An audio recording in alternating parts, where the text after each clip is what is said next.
Achievers academy में आज फिर तुम्हारा स्वागत है बच्चों। और आज अहिल्याबाई होलकर के बारे में बात करेंगे। आज 31 मई को उनकी जयंती है।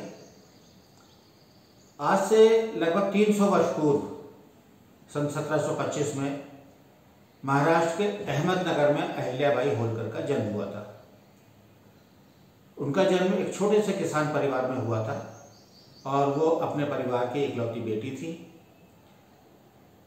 बचपन से ही वो काफ़ी धार्मिक प्रवृत्ति की थी तथा पूजा करने के लिए रोज शिव मंदिर जाती थी। और जैसा कि पुराने ज़माने में होता था, बाल विवाह होते थे, तो होलकर साम्राज्य के संस्थापक मल्हार राव होलकर के पुत्र खांडेराव होलकर के साथ अल्पायु में ही उनका विवाह कर दिया गया था। लेकिन अपने परिवार में आने के बाद वो इतने अच्छे ढंग से घुल मिल गई कि सभी उनके व्यवहार से बहुत प्रभावित हुए और उनको बहुत वहाँ पर मान मिलने लगा। फिर उनके साथ एक दुर्भाग्य उनके समक्ष आया। जब वो लगभग 19-20 वर्ष की थी तो उनके पति खांडेराव का एक युद्ध में वो वीर गति को प्राप्त हो गए।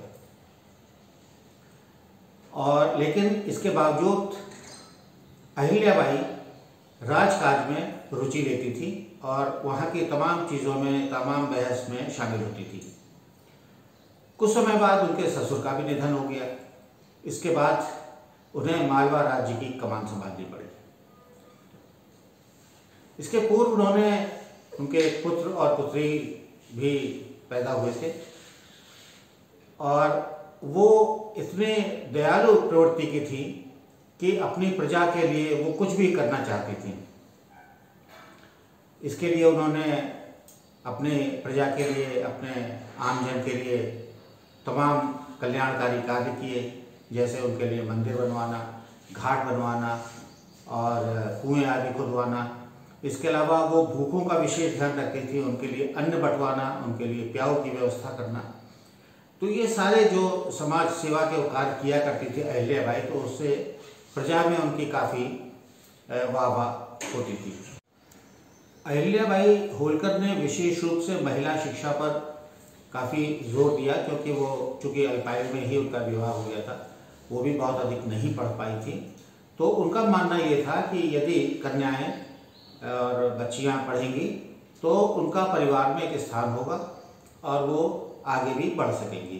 तो इसलिए उन्होंने महिला शिक्षा के ऊपर विशेष रूप से काम किया और कन्याओं को शिक्षा देने के लिए तमाम विद्यालय आदि खोलने का काम किया। इसके अलावा उन्होंने एक और क्रांतिकारी परिवर्तन वहाँ उस तत्कालीन कानून में किया था। उस वक्त कानून ये था, राज्य का कानून था कि जिस महिला के पति का निधन हो जाता था और उसके पुत्र नहीं होता था, तो उसकी संपत्ति अटैच कर ली जाती थी राज्य से, राजकोष में उसको समाहित कर दिया जाता था। लेकिन अहिल्याबाई ने इस कानून में परिवर्तन कर ये किया कि पुत्र ना होने पर भी वो संपत्ति महिला की ही रहेगी। और उनके इस क्रांतिकारी परिवर्तन को बहुत सराहा भी गया। और वो इसलिए न्यायप्रिय महिला थी कि उनकी एक कथा, उनसे जुड़ा हुआ एक संस्मरण है कि उनके पुत्र मालोजी राव थे। तो मालोजी राव एक बार रथ पर सवार होकर कहीं जा रहे थे, तो उनके रथ के आगे एक बछड़ा, छोटा सा बछड़ा उछलता कूदता हुआ आ गया और वो रथ से कुचल गया। कुचलने के बाद उस बछड़े की मौत हो गई। और लेकिन ये देखकर भी मालोजी राव रुके नहीं और वो चले गए। थोड़ी देर में ही जिस गाय का बछड़ा था वो गाय आकर अपने बछड़े के पास बैठ गई। थोड़ी देर में ही अहिल्याबाई अपने रथ से जब उस रास्ते से गुजरी तो उन्होंने देखा कि सड़क के बीचों बीच एक गाय बछड़े के पास बैठी हुई है। बछड़ा अमृत अवस्था में है और वो ठिठक गई, रुक गई। उन्होंने मालूम किया कि ये आखिर कैसे, क्या ये घटना कैसे हुई है। तो वहाँ पे जितने भी लोग उपस्थित थे, किसी की ये बताने की हिम्मत नहीं हुई कि साहब ये मालोजी राव के रथ से ये बछड़ा कुचल गया है। फिर भी उन्होंने बार बार पूछा कि भाई आखिर किसी न किसी से तो ये घटना हुई है। तो अब एक व्यक्ति ने हिम्मत कर बताया कि राजकुमार मालोजी राव के रथ से ये बछड़ा कुचल गया है। ये सुनकर वो बहुत व्यथित हुई कि मालोजी राव के रथ से कुचल गया और मालोजी राव रुके भी नहीं, इसके लिए कोई उन्होंने उचित व्यवस्था भी नहीं की। फिर वो घर आई और घर आके उन्होंने अपनी बहू को बुलाया और बहू से पूछा कि बेटी, यदि किसी व्यक्ति से किसी मवेशी की, किसी पशु की हत्या हो जाती है तो उसके लिए क्या सजा दी जानी चाहिए। बहू ने तत्काल किया कि ऐसे व्यक्ति को मृत्युदंड दिया जाना चाहिए। महारानी अहिल्याबाई ने तत्काल तय किया कि उनके बेटे को मृत्युदंड दिया जाएगा और इसके बाद उन्होंने घोषणा कर दी कि मालोजी राव को हाथ पैर बांधकर सड़क पर लिटा दिया जाए और उनके ऊपर रथ चला दिया जाए।